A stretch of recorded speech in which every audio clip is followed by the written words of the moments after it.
बिस्मिल्लाहिर्रहमानिर्रहीम। अस्सलाम वालेकुम। Mohammad Zaheer, consultant crop care. मैं आज आपको गंदम की एक नहायत अहम बीमारी के बारे में बताने जा रहा हूँ। वो बीमारी है, हम उसको कहते हैं खुली कंगियारी। और मेरे जो किसान भाई हैं, साहब ने अक्सर अपनी फील्ड में ये देखा होगा कि काले रंग का जो सिट्टा आपको नज़र आता है, ये काले रंग का सिट्टा बिल्कुल एक खुली कंगियारी बीमारी है, जो एक ख़ास किस्म की फफूंदी है जिसकी वजह से ये पैदा होती है। और इसको मैं आज आपको बताऊंगा कि ये किस वक्त पर फैलती है और इसको हम कैसे कंट्रोल कर सकते हैं, क्या क्या वो एहतियाती तदाबीर हैं जो हमें इख्तियारात करनी चाहिए।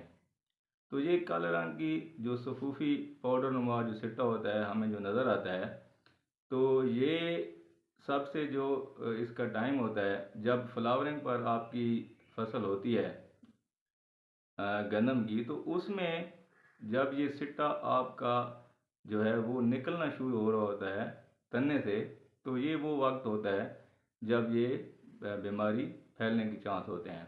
और अक्सर आपने ये देखना है कि किस मौसम में ये साजगार होती है। इस वक्त अगर बारिशों का मौसम है और हवा में नमी का तनासब जो है वो 60 से 80% है, और हम देखते हैं कि जो टेम्परेचर है वो 16 से 22 डिग्री सेंटीग्रेड टेम्परेचर है, दर्ज हरारत है, तो ये वो वक्त होता है जब इस किस्म की बीमारी के फैलने के चांस ज़्यादा होते हैं।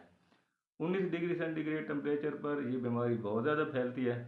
इसका फेवरेबल और मोस्ट फेवरेबल जो इसका दर्ज हरारत है वो 19 डिग्री सेंटीग्रेड है।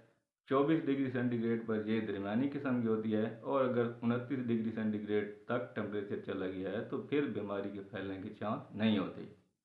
तो जब दूधिया रंग का इसमें दाना बन जाता है मुकम्मल तौर पर, तो फिर भी ये उस वक्त ये नुकसान ज़्यादा नहीं होता अगर स्पोर जो हैं दूसरी फसल में फैलते भी हैं। लेकिन फ्लावरिंग की स्टेज पर जब होती है फसल, तो उस वक्त हमने ख़ास ख्याल रखना है, क्योंकि जब हम स्प्रे कर रहे होते हैं टैंकियों के साथ, तो उस वक्त भी आपके जो ये काले रंग के जो जरदाने होते हैं उस सिट्टे के ऊपर, तो वो भी आपके जिस्म के ऊपर लग कर दूसरे सेहतमंद पौधों के सिट्टों पर जाते हैं और पौधों पर शगुफ़ों पर जाते हैं, तो बीमारी फैल सकती है। इसी तरह आपकी जो टैंकियाँ होती हैं उसके ऊपर, या कोई भी आपका जो फार्म की जो आप मशीनरी इस्तेमाल करते हैं, तो उसके ऊपर लग कर भी ये आपके सेहतमंद जो पौधे हैं उनको नुकसान दे सकती हैं।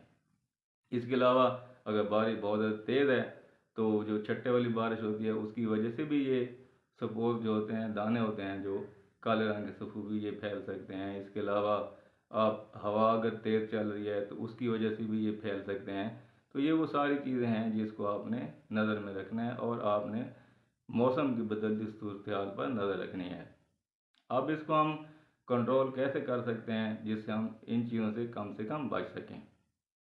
तो ये जो होती है आपकी जो बीमारी, ये वाली फसल की बीमारी, ये 1% तक आमतौर पर होती है। बाद का इससे ज़्यादा भी हो सकती है, लेकिन 1% अगर है तो इससे मतलब ये है कि आपके जो बीज है जिसमें आपको वो नज़र तो नहीं आ रही, लेकिन कम से कम आपके 10% हिस्से के अंदर आपके बीज के अंदर ये बीमारी मौजूद होगी, जो आपके आगे जाकर नुकसान पैदा कर सकती है। इसलिए कोशिश करें एहतियाती तदाबीर में आप जो है इस फसल के बीज में से जो फसल आपकी मुतासर होती है उसमें से बीज आप ना रखें और कोशिश करें उससे बचें।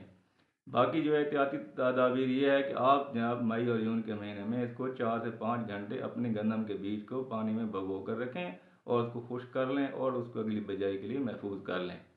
दूसरी बात यह है कि जब भी आप बिजाई करें, एक अच्छी किस्म की फफूंदी कश जहर से इसको लगा कर आप काश्त करें।